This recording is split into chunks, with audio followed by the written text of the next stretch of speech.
안녕하세요. 이천청솔 기숙학원 수학강사 곽기호 선생입니다. 2025학년도 9월 모의평가 총평을 한번 해보도록 하겠습니다. 전체적인 경향을 한번 살펴보면요. 일단 쉽게 출제가 됐죠. 그래서 등급에 좀 변화가 있을 것 같고요. 한 10점 정도 플러스가 된 걸로 생각이 듭니다. 공통 과목에서 특히 수원 수투에서 아주 쉽게 출제가 됐습니다. 지금까지 전통적으로 어렵게 나왔던 13번, 14번, 15번, 그 다음에 20번, 21번, 22번들이 모두 평이하게 출제가 된 걸로 보이고요. 특히 상위권 학생들에게는 많이 쉽게 느꼈을 거라고 생각이 듭니다. 즉 킬러 문항이 이제 삭제가 됐다라고 보면 되고요. 약간의 그 변별력은 선택 과목 마지막 문제, 특히 그 미적분 선택에서 30번 문제가 가장 까다롭게 출제가 된 것으로 보여집니다.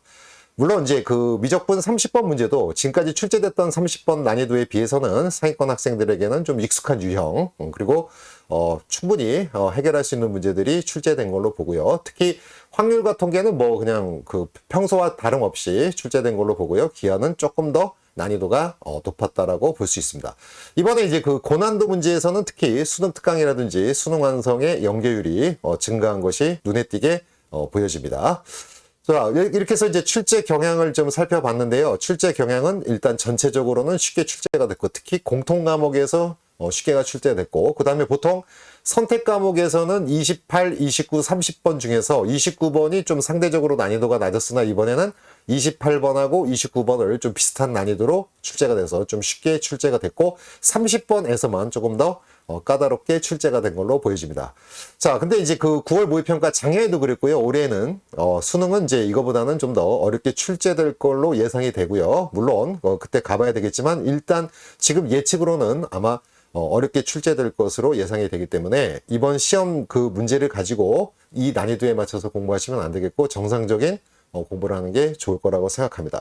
이게 이제 수학이라는 것은 이제 그 문제 해결을 할 때에는 첫 번째 정확한 개념을 이해하는 게 중요하죠. 개념 이해라고 해서 여러분들이 생각하는 뭐 단순한 공식의 암기 이런 것들이 아니라 그 내용의 그 깊은 의미들을 이해하는 게 좀 중요하고요. 그 다음에 문제를 통한 경험 축적. 이게 무슨 말이냐면은 우리가 지금까지 기출 문제를 풀면서 또는 연계 교재, 우리 특히 수능 특강하고 수능 완성에서 많은 경험을 통해서 반복적인 훈련을 해서 문제에 좀 익숙해지는 것이 중요하다라고 생각이 되고, 자, 이제 여러분들이 이제 지금 9월 모의평가가 끝나고 나서부터는 이제 뭐냐, 낯선 문제들을 가지고 깊은 사고 훈련을 하는 것이 중요하다라고 생각이 됩니다. 자, 이제 공통 과목부터 출제된 경향을 한번 좀 살펴보도록 하겠습니다. 먼저 수학 1입니다. 자, 수학 1에서는 항상 어렵게 출제되는 번호가 14번, 20번, 22번. 특히 보통 이제 14번하고 20번, 22번이 수학 2에서 출제됐던 번호인데요. 이번에는 이제 바뀌어서 이 수학 1에서 14번하고 20번하고 22번이 출제가 됐습니다. 작년 9월 모의평가와 단원별 문항수라든지 배점 이런 것들은 거의 동일하게 출제가 됐고, 다만 문제만 좀 쉽게 출제된 걸로 보여지고요. 그 다음에 자, 전통적으로 어려웠던 14번 문제 같은 경우에는 그 지수함수, 로그함수 단원에서 나온 문제인데 기울기와 역함수 관계 또는 y는 x의 대칭 관련된 문제들을 많이 다뤄본 학생들에게 뭐 평이하게 풀렸을 거라고 생각하고요. 자, 20번의 그 삼각방정식 문제들도 기존에 출제됐던 유형들인데요. 이것들이 훨씬 더 쉽게 출제가 된 걸로 보여집니다. 그 다음에 자, 22번에서는 특히 15번에 많이 출제가 됐던 문제들인데요. 자리를 22번으로 바꿔서 수열의 귀납적 정의, 역시 나열에서 규칙성을 찾는 문제인데, 문제에 주어진 조건에 따라서 여러분들이 차근차근 나열만 하면 충분히 답을 낼 수 있는 문제로 출제가 됐습니다. 그래서 이제 킬러 문항이 이번에는 없어졌다라고 보는 것들이 대표적으로 이 22번이 해당이 되겠습니다.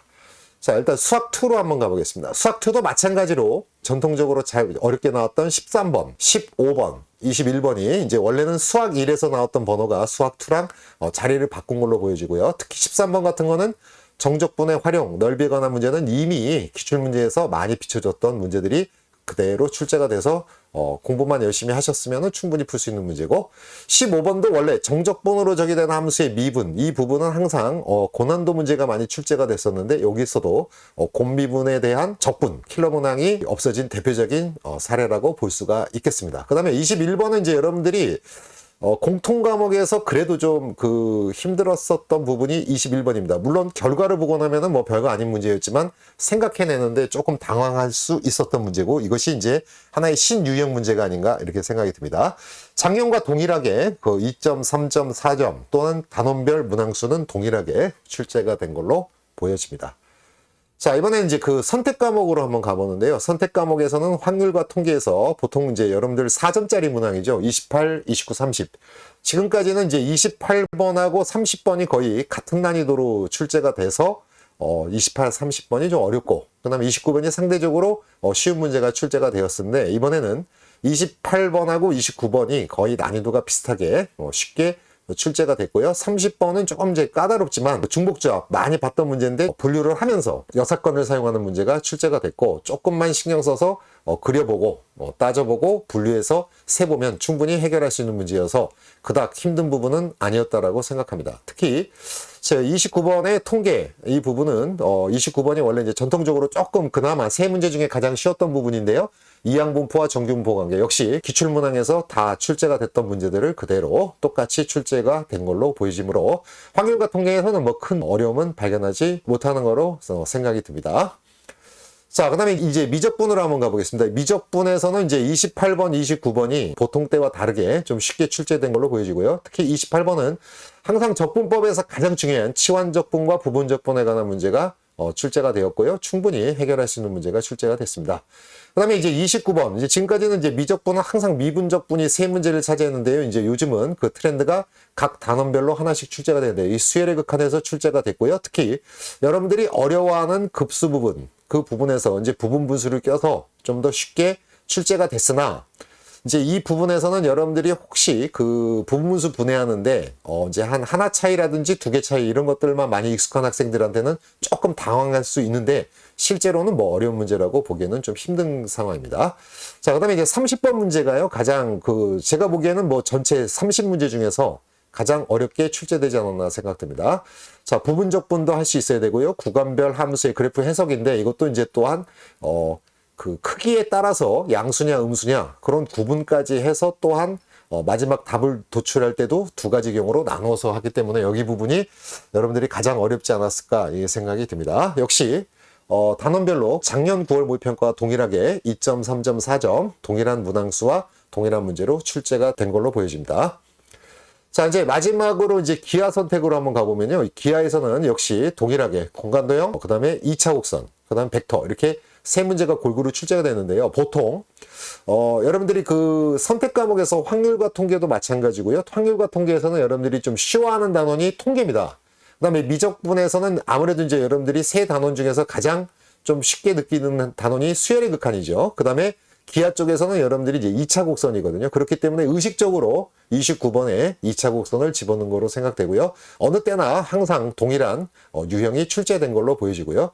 자, 28번에 이제 공간도형 이 부분은 여러분들이 이제 공간도형을 힘들어하는 부분은 공간상에서 이제 뭐 이루어지는 거기 당연히 힘들겠지만 이런 것들을 평면화시켜서 한번 좀 도전을 해봤으면은 충분히 해결할 수 있는 문제가 출제된 걸로 보여집니다. 그 다음에 이제 30번 문제에서는 이제 여러분들이 많이 봤던 벡터의 크기의 최대치수 문제가 30번으로 나왔고요. 여러분들이 뭐 공간도형 벡터는 이제 많이 어려워하는 부분이기 때문에 30번을 푸는 데는 조금 힘들지 않았을까 이런 생각이 듭니다. 그러나 28번하고 29번을 좀 상대적으로 쉽게 출제가 됐기 때문에 예전보다는 훨씬 더 문제를 푸는데 수월하지 않았을까 생각이 듭니다. 역시 마찬가지로 작년 9월 모의평가와 동일하게 문항수, 배점 이런 것들은 동일하게 지켜진 걸로 생각이 듭니다. 자, 이제 앞으로 9월 모의평가 시험의 결과에 이제 만족하지 마시고요. 작년에도 그랬고요. 9월 모의평가에서 살짝 쉬웠었는데 수능 때에는 어김없이 문제가 어렵게 출제가 되었습니다.